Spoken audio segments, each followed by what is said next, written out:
Thank you very much, Steve. Hopefully everyone can see the presentation in front of them now. What I'm going to be talking about is the Building a Safer Future consultation that came out last month. So thank you for joining us today. So just a little bit of thing. Actually, I'll move on first. This is a huge consultation. I don't know if anyone's had the chance to read it. I've read it a couple of times now. It's 192 pages. There's 102 questions in the consultation, and the ministry kindly only gave us 8 weeks to respond to the consultation. The consultation closes on the 31st of July, and we are asking for any responses from you by the 22nd of July. I'm just going to go back a little bit. So what ways we've created to help you respond is we've created an online survey, and we've created an accompanying briefing paper. So we recommend that you read the briefing paper while looking at the survey. We will be running consultation webinars, this is one, during July. And we've also developed a toolkit for our members to run consultation events in their own organisations or across the regions as they see fit. All the details of that are on our bespoke building safety webpage, and the address for that is there. But if you Google it, you can get to the webpage as well.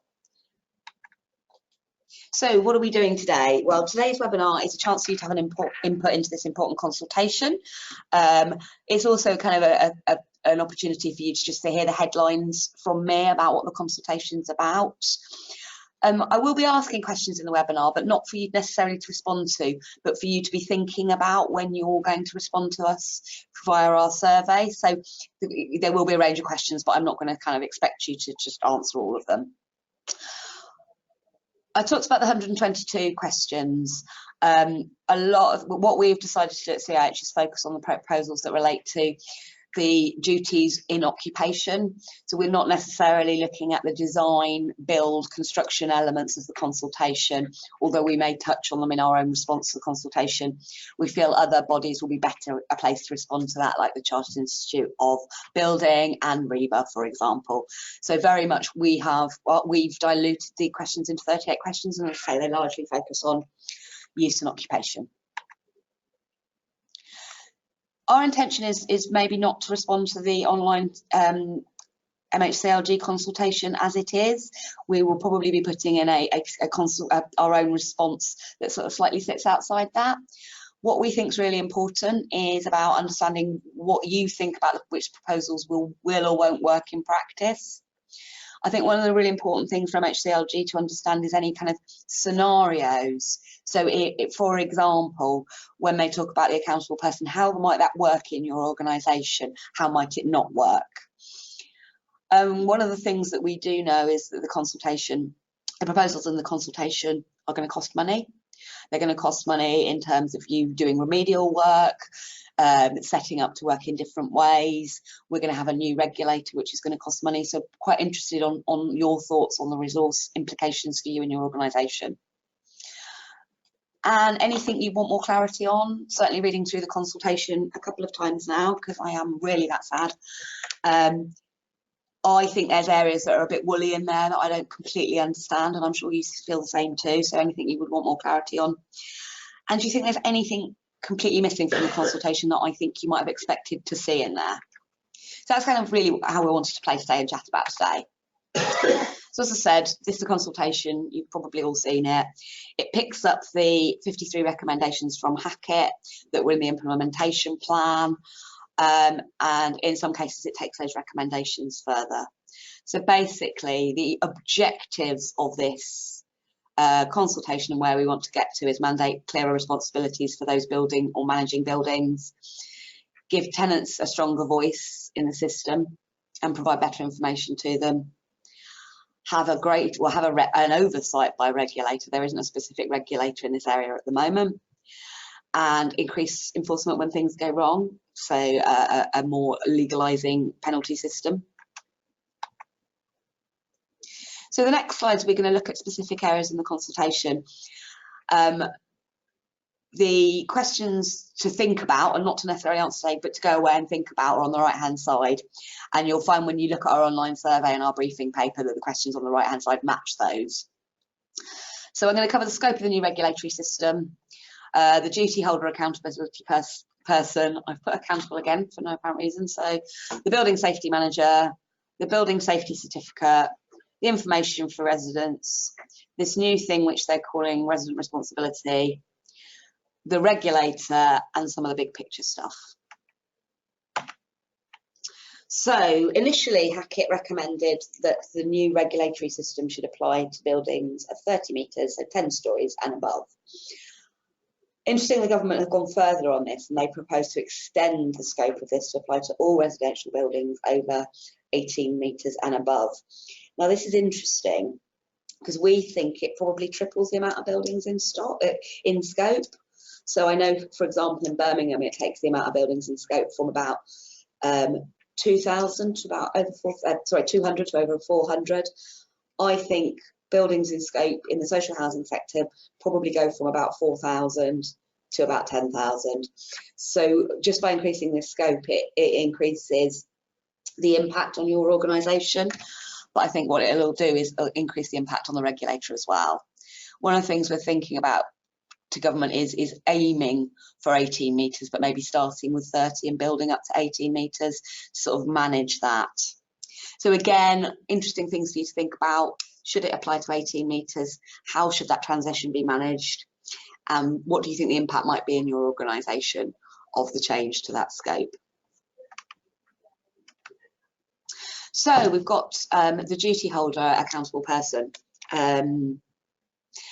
So we are going to, and this is exactly as Hackitt said, introduce a duty holder regime across the life cycle of the building, starting right at the beginning from planning stage to occupation stage, and there will be a range of duty holders during that. When the building hands over into occupation, the duty holder becomes an accountable person. So that accountable person will be legally responsible for ensuring building safety risks are reduced as far as reasonably practical. Now, the accountable person is an interesting one because I think in the consultation, it tries to kind of give a bit of an understanding of what that might look like, and it talks about a person able to receive rent, what they call rank rent or service charge. And I think that's caused a bit of confusion because actually, for example, Almos have a right to receive rent, they just don't have a right to keep it. So where would the accountable person sit in that opportunity, in that example? I think there's an interesting discussion about whether the accountable person is a person. Now that sounds a bit strange, but in reality, the accountable person is probably the body corporate, is a legal entity. So the body corporate's a legal entity, and in that respect, that is the entity that will be responsible if things go wrong. I think in reality, from the amount of expectations on the accountable person, I think it will have to probably be a named person in an organisation as well, of a very senior level. We're anticipating chief exec, managing director, certainly in the social housing sector. So again, things for you to think about in your organisation. Who would be the accountable person? Who do you think would be the obvious person aside from the body corporate? And again, what training support would be required for that person, individual, to be able to fulfill the requirements? And then what do you think the opportunities and challenges are for the accountable person? So I'm going to talk a little bit more about the accountable person because I think this is vexing quite a lot of people, and I think it's because it's not as straightforward as it appears. So as I said, it's named in the consultation as the person who has the right to receive funds, which contribute to the cost, maintenance and upkeep of the structure of the building, and the person who has control of the building. And as discussed, it can be an individual person, a partnership or a corporate body. But again, I think we have lots and lots of challenges around being able to identify the accountable person because ownership and management arrangements aren't always straightforward. They're even more complex in the private rented sector, but they are complex in the social housing sector as well, because often there isn't a unified landlord in high-rise buildings. There may be various landlords involved. Certainly, when you have things like multiple use, where you have things like shops, leisure centres, integral to that building as well. And in these situations, I think it might be quite difficult to identify the accountable person. So what we'd really like your help and support with as well here is to be able to think of some of those complex management structures in your own organisation and maybe provide us with scenarios where it wouldn't actually be that easy to identify the accountable person. So going back to the Almo situation again, the accountable person would logically be the local authority because they control the funds, they have control, whereas the managing agent, the Almo, has responsibility for the day-to-day management of the organisation. So there's an interesting dynamic there between the local authority and the Almo, with the accountable person sitting in the local authority, but actually the sort of day-to-day safety of buildings and residents resting with the Almo. So I think there's some challenges about how that might work in practice. So as we were expecting, the consultation talks about appointing a building safety manager, and this person would carry out the day-to-day functions of ensuring that the building is safely managed, maintained, engaging with residents, overseeing safety works, and making sure that the people involved in the safety of the building were competent. The building safety manager will need to be registered. So they will need to be registered with the regulator, the new regulator, and they will have to demonstrate their competence. And there will be a competence framework of which they're assessed against. So that's interesting. I think there's a lot of responsibility on this building safety manager. So a question again for you is, do you think the functions of a building safety manager described in the consultation are actually deliverable? What resource and capacity issues would this pose for your organisation? Would you need a building safety manager per building in scope? Would you need one for 10 buildings? What might they cover? Would they just be responsible for fire safety and structural safety, which is the only mandated responsibility that this role will have? Or would they be responsible for wider compliance issues around gas, electric, lifts, asbestos, legionnaires, the kind of whole compliance issue? Real challenge about who you would recruit to this role, how you would ensure that the person had the level of experience and competence and qualifications that they need to be registered, what you might pay them, in what part of the organisation they would sit in. Would they sit with the asset management? Would they sit in with resident engagement, because there's a big resident engagement function? This person will also have their name and phone number on the foyer of every building they're responsible for. So they are, there's quite a responsibility on them. And again, thinking about the opportunities, challenges, concerns you might have about the building safety manager. So again, that's sort of things for you to think about. So we move on to the building safety certificate. So all buildings within scope will need to be registered, and they will need to be registered with the regulator. And they will need to obtain what they're calling a building safety certificate. Now, the certificate will be based on the safety case that you put together about your building, and the regulator will assess whether your safety case is robust enough, and it will issue you with a certificate. The certificate will identify the accountable person, it will identify the building safety manager, the buildings in scope, and a range of conditions for ensuring that the building is safe.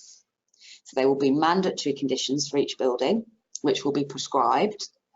There will be voluntary conditions, which will be based on the safety case. So the regulator might look at your safety case and say, section 4 looks a bit dodgy. I want you to do some work around conditions on improving section 4. I will give you a certificate, but you can work towards it. And any special conditions that might apply due to the nature of the building. So this is a massive thing. This is a big new thing that we're introducing. Again, I think this is quite simple for new build or major refurbishment, because the whole gateway approach and what they're proposing in terms of how buildings are planned, designed and constructed will lead naturally to you having the information to get your building safety certificate at the end of it for handover to occupation. I think the big challenge for us as a sector is existing buildings, because to compile the information that you need to get your building safety certificate You may not have that information. Your building might have been built 50 years ago. You don't have all the information on design, on the original plans, etc. Or if you do, it's in a format you can't access. I know a chief exec recently was searching out a microfiche to try and find out all the information on his building, which was all stored in microfiche. The consultation recognises that this is going to be a challenge, but it doesn't get you a get out of jail card, because there will still be an expectation that the accountable person pulls together all this information. I think the challenge will be on the transition period from when the legislation happens to the expectation that you'll have to have the right information to get your building safety certificate, and what that will need to look like. And I imagine there will be some kind of incremental approach to that. So again, do you agree with the proposals around buildings in scope being registered? What do you think some of the challenges might be in complying with the mandatory conditions? All these are set out in the consultation in our briefing paper. What do you think the practical challenges of introducing this approach? What do you think the transition period should be? And any opportunities and challenges? So again, that's all the sort of stuff that I think we should be thinking about. And what happens if you don't, even if you have a transition period and your building doesn't get a building safety certificate? Do you have to knock it down? Where do the residents go? You know, what actually happens here? So again, a thing that came out of Grenfell that residents weren't listened to.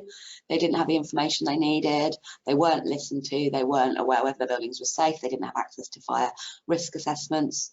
So a big part of the Hackitt review is to provide information to residents in a way that's accessible to them, and to also make clear the role that residents should play in keeping their buildings safe. So this is an engagement and an information exercise. I don't think this is going to be too much of a challenge for social housing providers, because I think they largely try and do this anyway. I think it's more of a challenge for the private renter sector. And again, what sort of information would you provide? Would you just provide it to your residents? Would you provide it to visitors? Would you provide it to, if you have Airbnb lets, would you provide it to leaseholders? Because all these buildings have complex tenure structure in them. They're not just going to be your residents. And again, do you foresee any challenges in collating information and providing it to your residents? How you might do that, how you might make things like fire risk assessments, which are 400 pages of technical detail, how you would make those accessible to your residents so they understood them. Now, I thought this was a really, really interesting thing in the consultation. It's kind of hidden away, but government are talking about a new requirement on residents to cooperate with the accountable person and the building safety manager. Now, it's a bit vague and it's a bit woolly, because what does cooperation mean? But kind of talking to civil servants over the last couple of weeks, this is actually going to be a statutory duty on residents to cooperate. They're going to impose this. And I'm not entirely sure how it will work, but if residents are seen not to cooperate, and I think they will be setting out the terms of what that looks like, then residents can be taken to court and made to cooperate. So I foresee this will be in situ. This will probably work with kind of requiring access for inspection and for if reports are made about changes that have been made to flats, and allowing the building safety manager access to flats. Again, I'm not quite sure what this is going to look like, but I think it's an interesting one, and I think it's one to watch out for. So how do you think this might work in practice? What would you need to make this happen? And what sort of things would you need to be able to enforce this requirement? You know, because if there's a serious hazard in a property, you know, a 6-month court order is not going to help with that. So finally, on the recommendations, there's an intention to introduce a new regulator for building safety. And again, Hackitt talked about this. She talked about it as a joint competence authority. We've moved on to actually calling it what it says on the tin, a building safety regulator.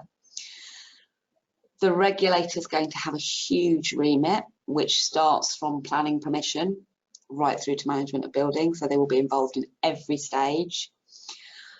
What is new, that is different, is that they intend for the regulator to have the oversight of the competencies, so of the individual as well. So the regulator as well as registering buildings, will hold the register for the competent people, which is the building safety manager, the principal designer and the principal contractor. So as well as looking after buildings, they'll look after people. What I get from this is where it says it in the consultation as well, is they really don't know what this looks like yet. They're not sure about the model, the structure, where it's going to live, the lines of reporting, the capacity required. All of that is still being considered at the moment. So again, a couple of questions. Do you think the regulator should have oversight of competencies of professionals as well as buildings? And if you don't, who should see this function? Who should oversee this function? There was talk about a separate overarching competency body that would work with professional bodies to develop the competency framework and be the owner of those and the keeper of the register for people. Is that a better option? And one of the things I think is missing, or maybe not as understood, is that we already have a regulator in social housing. And the regulators already looks at issues around building safety, fire safety. What is the relationship going to be between the regulator for social housing and the existing regulator? And I think that's an interesting one to consider.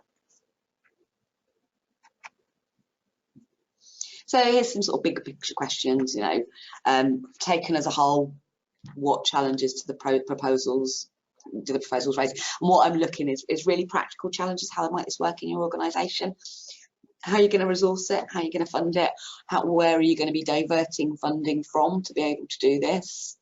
A challenge here is there's a very strong push on a strategic policy level on building new homes. Is this going to take the funding away from building new homes into existing homes? Do all the legal and regulatory responses that are proposed in the regime make sense? Can you see how they'd work in your organisation? Do you understand what that might mean for you in your organisation? Transition to the new system, certainly for existing stock, how might this work? Some bits we might be able to adapt to straight away. Some things, for example, like the safety case and registration, we need a lot more work in time. What do you think that might look like? Do you think what the proposals are trying to do is give a one-size-fits-all across the social housing sector, the private sector and leaseholders? Do you think that it does that? I'm not sure it does. I think a one-size-fits isn't necessarily going to work because there's challenges in the private sector, and as we know, for leaseholders, which are slightly different and may require more of a stick than a carrot. Do you think the new regulatory and legal powers proposed are sufficient to deliver this new regime? If not, why not? And again, is there any specific issues that you're concerned about that aren't covered in the consultation? So again, these are all the things I'd like you to think about when responding to our consultation. So I'm not sure if you're aware of this. I wasn't aware of this until our conference at Manchester a couple of weeks ago when the Deputy Director of the Building Safety team mentioned it. The early adopters, which were a group of landlords and developers who were testing some of this stuff out, have put together a Building a Safety Future Charter, and it consists of 5 pledges that they've pulled together, and and people sign up to it to assess their commitment to protect life and putting safety ahead. This is the stuff that Hackitt was really keen to talk about when she talked about addressing culture. So you can address systems and processes, but you have to address culture. And I think this is the way of responding to the change of culture required across the industry. And it's aimed at cross-design, construction, management, maintenance. So have a look at that, look at whether you'd like to sign up to it, look at it if it's something that's interesting, and the link to the charters there as well. So over to you. Any questions, thoughts, comments? Thank you very much indeed. Thank you very much indeed, Debbie. Now you can flag now and type your questions if you've got any for Debbie. I mean, I'm going to kick off with one because you mentioned that you'd had conversations with colleagues in the ministry. It's a very big document, very far-reaching, how clear do you think is the view in government for the final picture? What do they really know what good is going to look like? Yes, no, and maybe. I think is the answer to that. I think in some areas, government's plans are really well formulated and they know what they're doing. And actually they're consulting, but I think they've made some clear decisions. And an example of that, I would say, would be the building registration and certification programme. I think they're pretty clear on what they're doing. They know what's happening. I think there's other areas that they know the outcomes they want to achieve. So they know that they want a responsible and accountable person who is liable and responsible. I think they're open to suggestions that actually how they frame that might not actually work at the moment, and they're open to discussions about how that might look in practice. So they know the outcome. I don't think they're willing to look at how they might achieve that. And I think there's areas, and the example here would be the building safety regulator, where I really don't think they have a clear idea where they're going. And the implementation plan and the Hackitt review are a lot clearer on what the regulator might look like than the consultation is, because it talked about who would be involved, having the local authority building control, fire safety teams, health and safety exec, that they've got a much clearer picture. And I get a sense that it's such a big area, and also they're increasing, by increasing buildings in scope, they're increasing the impact on the regulator. So I think that's something that will come out. Again, talking to colleagues at MHCLG, we have a consultation that ends on the 31st formally, but I do think they're in listening mode, and they will carry on being in listening mode, and they're interested to hear from people. So if you want to, if you have scenarios or ideas of things that might work differently and you don't want to respond through the consultation, come to me. I can get that dialogue going.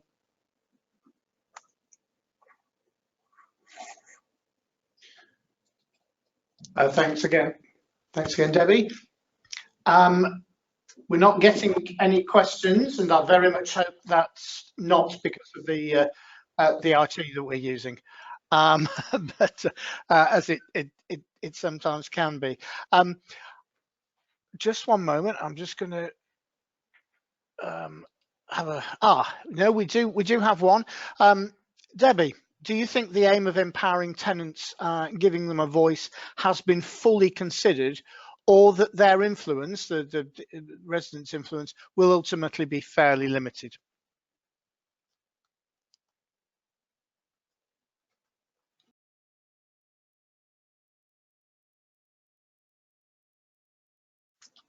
That's an interesting question. Steve, who put that question, or are they anonymous? They're anonymous. Okay, I think it's interesting. I think there's a whole chapter in the Hackitt review on resident engagement and resident responsibility. There's a whole chapter in the green paper on resident engagement and responsibility. So on the surface, it looks like it's being taken very seriously. I would be interested to see what that actually looks like in practice. I mean, this has come very much from it being perceived that residents at Grenfell were not listened to and taken seriously. I think the devil's in the detail with all of this. I think they're very much talking about process at the moment. So creating a resident engagement strategy, which will form part of your safety case. They're talking about information to residents and what that looks like. And again, it's all process. They're talking about residents having a duty to cooperate, again, which is process, legal process. But this culture shift required to engage with residents, I'm not sure. I'd be interested to see what comes out of the green paper in September. When we see that, we know we've already seen a watering down of the National Tenants' Voice that was initially closed in the green paper. So sorry if that's a bit of a woolly response. I think it's a really good question, and I think it's a watching brief. Oh, and that question was from Joe. Thanks, Joe.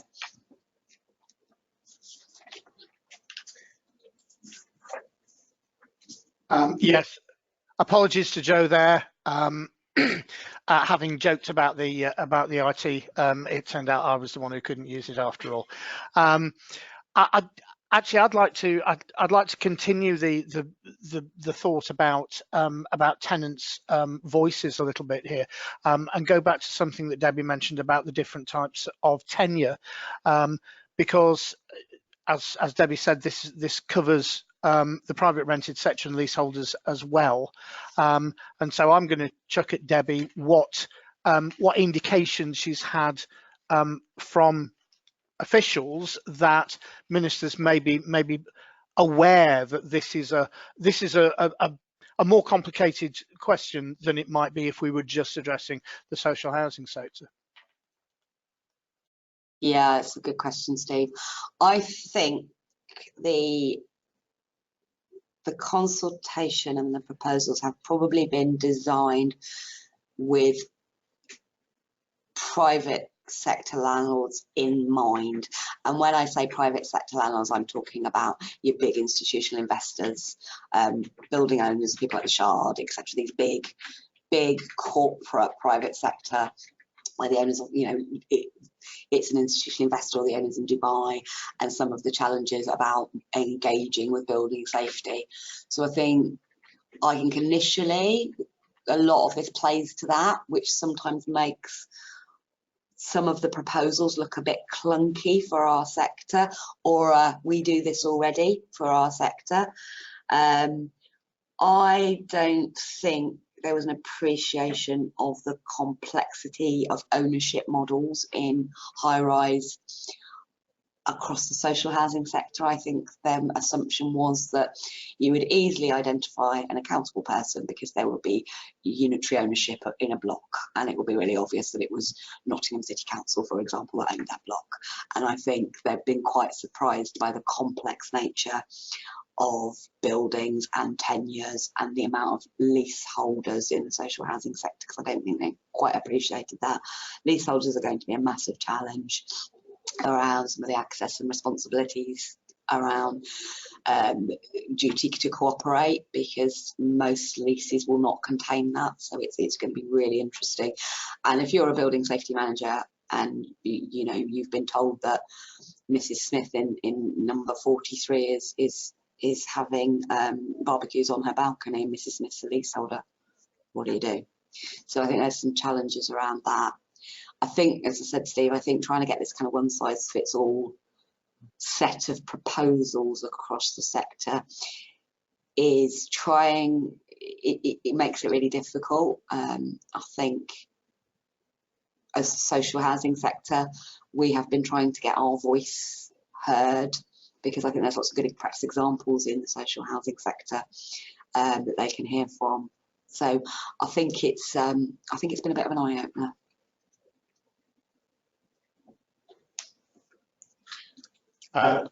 Thank you once again, Debbie. Now we're continuing with leaseholders, because we've got a question from Scott here. Would leaseholders be expected to pay for the building safety manager as part of their service charge? Could be a rather unwelcome development for leaseholders if so. Possibly, yes. I think that could well be the case. Some social landlords have decided, certainly on things like remedial works and replacing of doors, etc., not to charge leaseholders, just to absorb that cost in the interim, because it's about making buildings safe immediately. I think we could well see leaseholders paying through their service charge for BSM role, yeah, because it's a new role. But it's up to providers whether they pass on that cost or not. We've seen a lot of battles around leaseholders and cladding.